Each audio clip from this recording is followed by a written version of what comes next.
Bonjour à tous, c'est Thomas Ludovox.fr, bienvenue dans ce Ludo Chrono. Aujourd'hui, je vais vous parler de Oh My Brain. Oh My Brain, c'est un jeu pour 2 à 5 joueurs qui se joue à partir de 8 ans et pour des parties d'environ 15 minutes.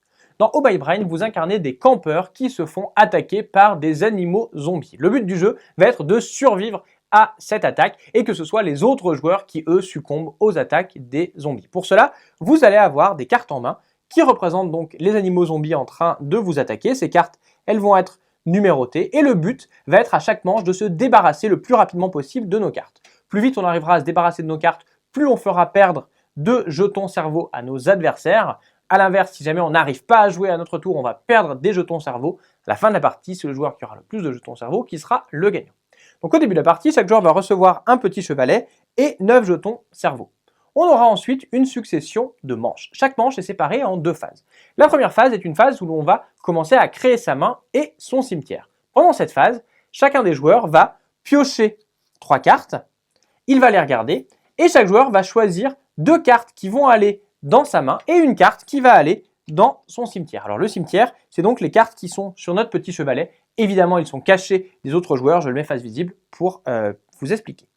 Une fois que chacun des joueurs a fait ça, on recommence exactement la même chose jusqu'à ce que chaque joueur ait 6 cartes dans sa main et 3 cartes dans son cimetière. Une fois que la première phase est terminée, on va commencer la seconde phase. Pendant cette phase, les joueurs vont jouer à tour de rôle.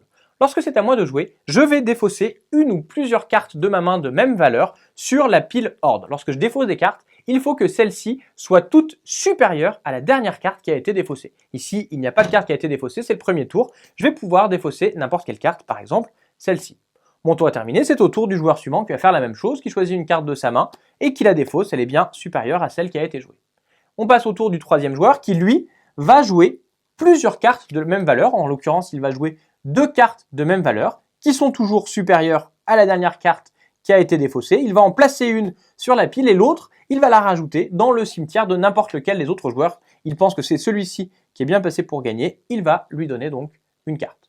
Son tour est terminé, on passe au tour du quatrième joueur qui va lui aussi jouer une carte de valeur supérieure à celle qui a été défaussée. Alors ici, son tour devrait s'arrêter, ça devrait revenir à voix, mais la carte qu'il a jouée est un petit peu particulière, c'est une carte chamallow, car il y a un petit cube qui est dessiné ici. Avant que son tour se termine, il va falloir qu'il lance le dé et qu'il fasse l'action indiquée par le dé. Alors on a différentes faces sur le dé avec différentes actions. Par exemple, celle-ci va me permettre de récupérer un cerveau dans la réserve, celle-ci va me permettre de voler un cerveau à un autre joueur, et celle-ci va par exemple me forcer à rejouer.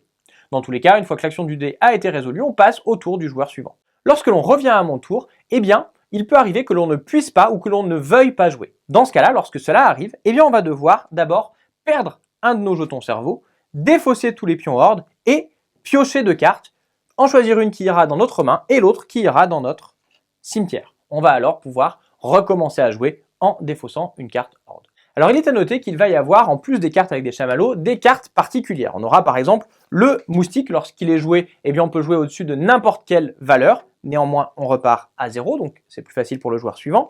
On va trouver l'araignée. Lorsqu'elle est jouée, le joueur suivant va devoir jouer une carte de valeur inférieure à la valeur de l'araignée, donc le 8. Et enfin, on aura la souris. Lorsque la souris est jouée, eh bien le joueur qui a joué la souris va défausser toutes les cartes de la horde et il va pouvoir recommencer. Comme il n'y aura aucune carte, il pourra jouer la carte de son choix. Alors comme je vous l'ai dit, le but du jeu va être de se défausser de toutes les cartes de notre main, mais également des cartes de notre cimetière. Alors pour se défausser des cartes de notre main, on a vu qu'il fallait les jouer à notre tour. Mais pour pouvoir défausser les cartes de notre cimetière, il va falloir pouvoir les piocher. Pour pouvoir les piocher, eh bien il va falloir se débrouiller pour avoir moins de 3 cartes dans notre main à la fin de notre tour. Et dans ce cas-là, lorsqu'on en a moins de 3 cartes, eh bien on va piocher des cartes dans notre cimetière pour compléter notre main à 3 cartes. On va donc choisir scrupuleusement les cartes qui viennent de notre cimetière à ce moment-là pour choisir celles qui vont compléter au mieux notre main.